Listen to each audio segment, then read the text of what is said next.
Hey folks, week 10 is in the books and I'm halfway through my 20-week weight loss challenge. Last week, I hit my second milestone where I finally was able to lose 20 pounds in 9 weeks. But this week, in week 10, I suffered my first stumbling block. Or should I say stumbling blocks?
As the saying goes, when it rains, it pours.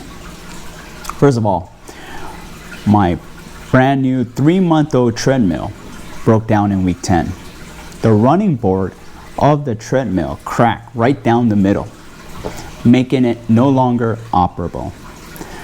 Not sure if it was the quality of the machine or just simply my weight that caused the damage.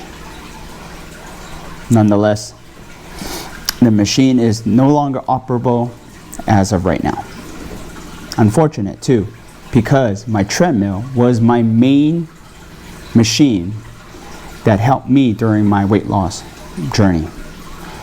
My daily runs and nightly walks were the main reasons why I was able to maintain my daily calorie intake goal. And although I have full warranty and expect the machine to be serviced soon, it will be at least 3 to 4 weeks before it's back to form.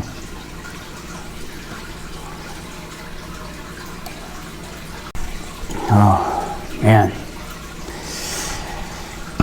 In addition to my broken treadmill, I just started my new job a few weeks ago, and as some of you might recall, I have always struggled with managing my weight while working.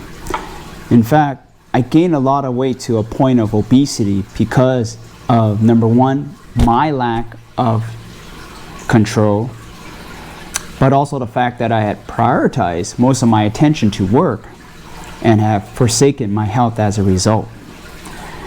These few weeks, I found myself spiraling toward the same path that got me to become obese.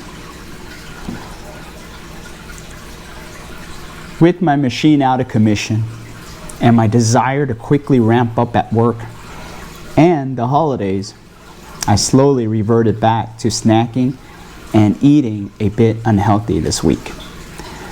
Certainly not a way I would expect to finish out the year. But it's a good thing that it's happening now.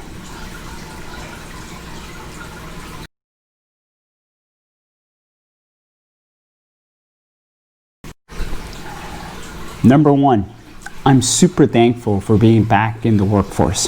This is a good thing, as I don't have an option not to work, as our bills are piling up monthly.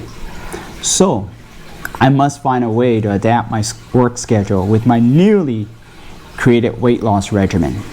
Number two, my treadmill machine broke, and I understand, but that's also a good thing. I am now forced to find an alternative workout solution while I wait for the fix. This will create a backup plan for future incidents with my treadmill machine, which I'm sure there will be plenty of repairs down the road. Number three, although my unhealthy eating habits have slowly crept up on me, It's a good thing because I caught it. And will now need to double down on my control before it gets out of control. Jocko Willink, author of Discipline Equals Freedom, mentioned that for every bad thing that happens, there's a good side that we can take advantage of. In the upcoming weeks, I'm going to have to be very disciplined. I've got to execute on some key strategies, and they are adapt to my challenges, create solutions for my problems, and to control what I can despite the obstacles. Only time will tell whether I will be successful in overcoming these obstacles. Like my friend on YouTube, Mary Fran, likes to say, no excuses. If I can't find excuses, I will look for solutions. Folks, that is my key takeaways from week 10. As always, thank you for tuning in. Stay safe, keep healthy, and I will see you in week 11.